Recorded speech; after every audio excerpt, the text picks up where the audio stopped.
balik lagi di channel saya, Ima Amal Family. Apa kabar korang semua? Mudah-mudahan baik-baik saja ya. Nah, di Sabah nih, mungkin sekarang kalian tengah dengar suara hujan ya. Dari kemarin hujan hingga sekarang. Dan saya tengok ada sebagian tempat juga yang banjir ya, banjir kilat. Kita sama-sama doakan semoga mereka sabar ya menghadapinya. Dan seperti biasa juga saya pesankan, karena kita masih sedang berjuang, kita belum menang lagi, tetap patuhi SOP yang ada, menggunakan mask, menggunakan hand sanitizer, sentiasa mencuci tangan, dan hindari tempat-tempat sesak, serta melakukan penjarakan sosial ya. Dan seperti mana kita ketahui kemarin, merupakan case tertinggi, yaitu 4029 jangkitan. Wow, sangat luar biasa. Mudah-mudahan kita sama-sama doakan semoga COVID-19 ini segera menghilang dari muka bumi ini. Amin, amin, amin. Dan di video kali ini, seperti judul thumbnail yang kalian lihat, saya akan membahas tentang alasan, mungkin kemungkinan ini alasan atau fakta kenapa negara Malaysia lebih maju dari negara Indonesia atau negara tetangga lainnya, seperti itu.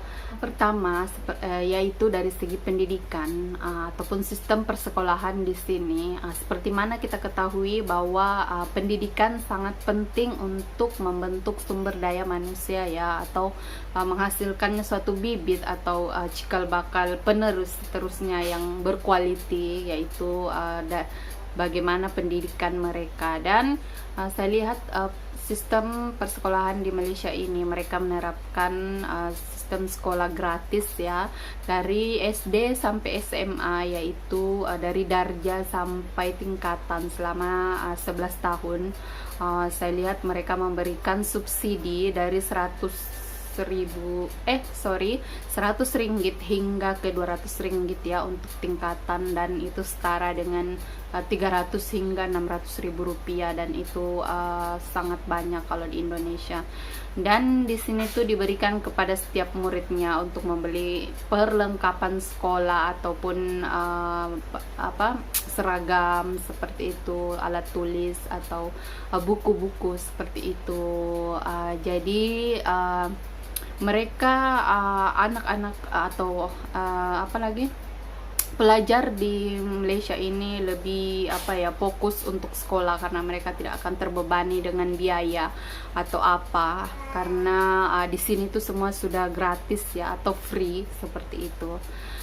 Sedangkan kalau di Indonesia mungkin kita bisa lihat sendiri juga, seperti halnya saya juga dulu sekolah di kampung, karena saya memang dasarnya dari kampung. Kita harus membeli sendiri peralatan sekolah, seragam sekolah tanpa adanya subsidi dari pemerintah.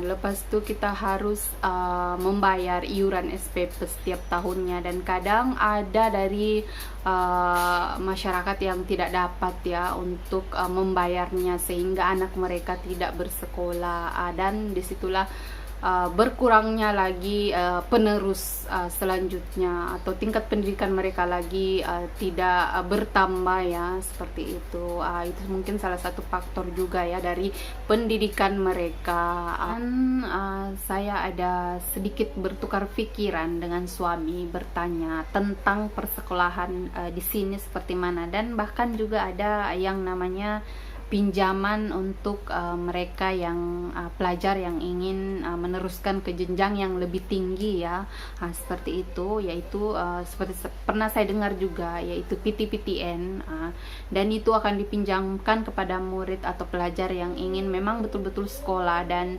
nantinya akan mereka bayar setelah mereka setelah mereka sukses nanti, seperti itu. Dan di Indonesia ada juga yang namanya beasiswa kepada rakyat yang kurang mampu yang berprestasi, seperti itu. Tidak semuanya ya, kurang mampu dan berprestasi seperti itu, yang berprestasi atau pandai seperti itu. Tapi kalau di sini kan memang mereka akan memberikan semua, tidak memilih ya, pinjaman itu. Mungkin itu juga sih biasanya ya, sehingga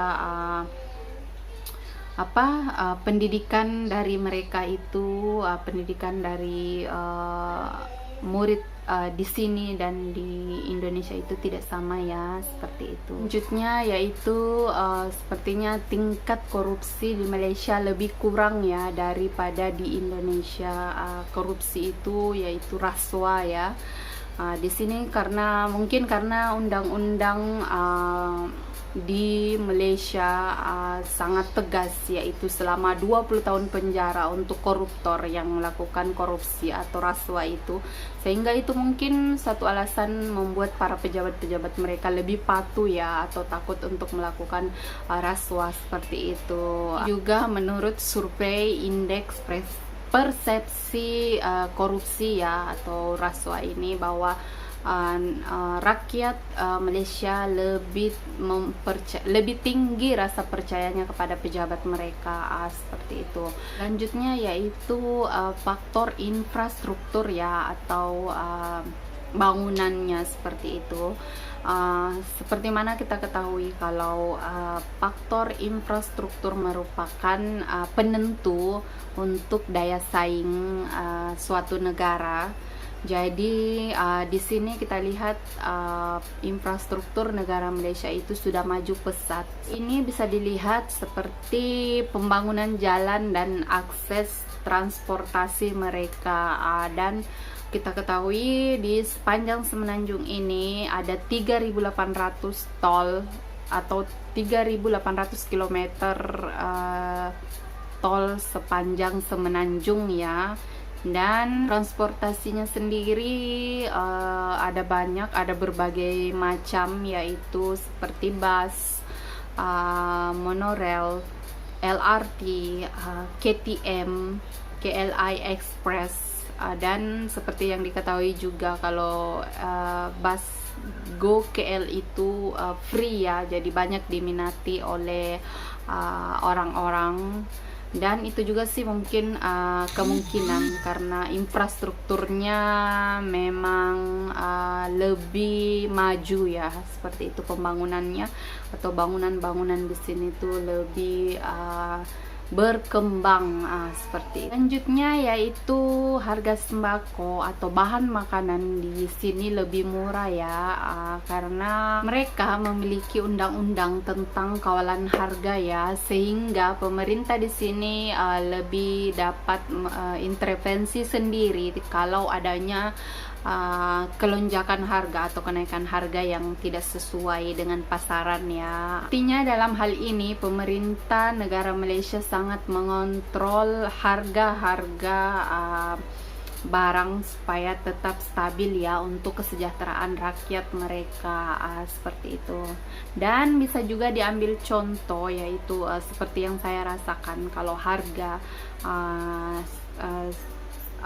secerita tentang perbandingan harga, contoh kecil yaitu ayam atau daging seperti itu ya. Saya ambil di sini harga ayam.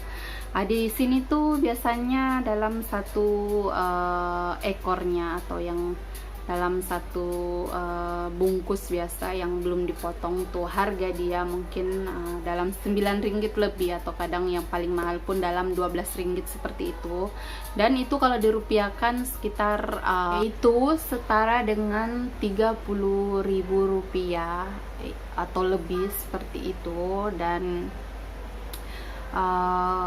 kalau di Indonesia sendiri harga ayam per satu ekornya seperti itu yaitu sebanyak 80.000 rupiah atau di atas lagi seperti itu. Dan kalau di ringgit sekitar dalam 30 ringgit seperti itu ya. Jadi saya rasa mungkin lebih mahal ya. Kenapa? Karena ya di sini kalau 30 ringgit kita sudah dapat berapa kg ayam ya, sudah berapa ekor ayam ya. Karena tapi kalau di Indonesia hanya dapat 1 ekor saja. Itu contoh perbandingan kecil sih, yang kalau harga sembako itu lebih mahal di Indonesia daripada di sini ya. Di sini tuh lebih murah, seperti itu. Dan selanjutnya yaitu seperti tunjangan untuk keluarga yang miskin ya, atau orang miskin seperti itu. Dan asal kalian ketahui di sini, mereka yang berpendapatan 3.000 ke bawah dianggap miskin dan harus diberi tunjangan. Kalian jangan salah paham ya, maksudnya maksudnya ini apa ya, maksudnya saya tidak ada maksud untuk menghina seperti itu. Kalian dengarkan dulu sampai habis. Di sini maksudnya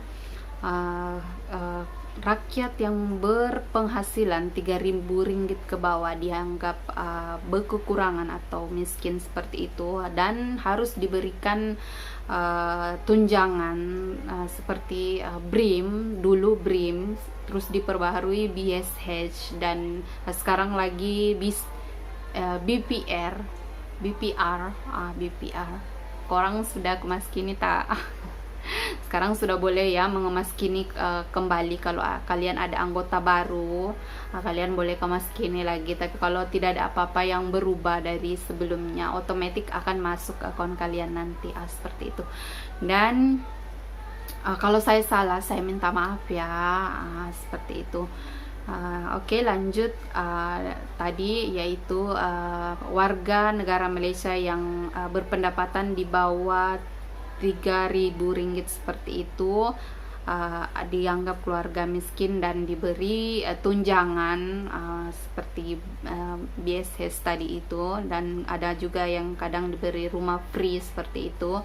Dan kalau di Indonesia itu dirupiahkan 3.000 ringgit itu sebanyak 10 juta rupiah ya, itu jumlah yang sangat besar. Dan saya rasa kalau